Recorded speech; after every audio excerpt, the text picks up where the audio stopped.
Hey gamers, welcome back to another episode of Hotfix, your daily dose of gaming news. Today is probably the shortest day in news I think I've ever had. But anyways, my name is Max. Yesterday was March 15th, 2017, and let's get right into it. Yesterday, Bungie detailed Destiny's final update before release of the sequel, which is supposed to be some point this year, but let's be honest, that may get delayed. The update is called Age of Triumph, and it will chronicle a lifetime of player activities in a new record book and re-level older raids to keep them current. One of the new features is going to be the Eververse Trading Company store. Their character Tess Everest will be offering the Treasure of Ages. The treasure offers armor, weapons, and various other limited items from throughout Destiny's life, including the Desolate Taken and Spectre armor sets, as well as seasonal items.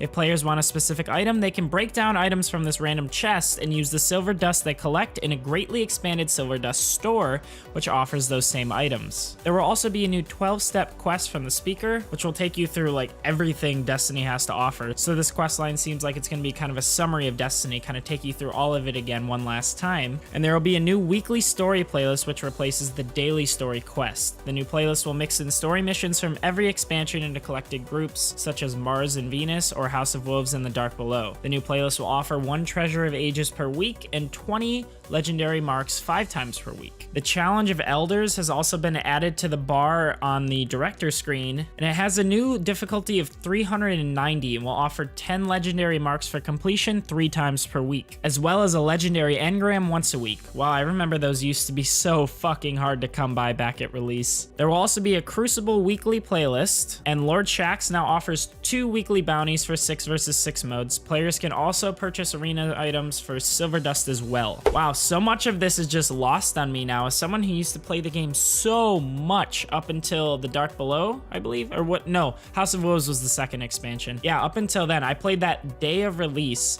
I did everything you could do in it except for the Trials, of course, but then I just dropped it after that. I just had no desire to go back, not even for the Trials of Osiris. I was so bummed. Me and my brother did all of the content in like a few hours. Anyways, there are a few more things coming, but players interested can go check those out on the Destiny site. The update is supposed to hit on March 28th. Several thousand For Honor players are getting temporarily banned due to a farming exploit. Basically, the player has to keep moving no matter what so that they don't get kicked from the match. Those doing this are going to get bonuses at the end of every single match, causing them to keep leveling up even though they aren't doing shit. So yeah, if you've been doing this, you should probably stop. Yes, the ban is only temporary, but who wants to get banned from a game you've been playing? Like, that sucks. Rock Band 4 is getting a March update, and it has Mass Effect and Archer content. Basically, all of your characters that you've made in the game will be getting Mass Effect style clothing, and then Archer from the show Archer on FX. You know, the mature, like, animation, the crude humor? Yeah, that guy. He's going to be a character himself, and they gave him kind of a cel-shaded look to match the look of the show, which makes him kind of stand out. It's interesting that devs are doing these kind of crossovers. I'd like to see that more. However, in this case, I don't really think this is going to be enough to bring anyone back to the game who hasn't been playing it already. The update is out as of today, so if you're watching this and really have an urge to go play Rock Band, go check this out. Uncharted 4 is getting a multiplayer update this week. The update is going to make the King of the Hill playlist permanently added to the list of other game modes. There's also going to be some new cosmetic items, as well as some new long guns and a scoped pistol. There are also some new outfits based on the Savage Starlight comics that were scattered throughout The Last of Us. Interesting. The update comes out tomorrow. And lastly, the Wii U is still kicking even though the Switch is out and selling really well. Picross 3D, a game that was very popular on the 3DS, is being ported over to the Wii U Virtual Console. The game is out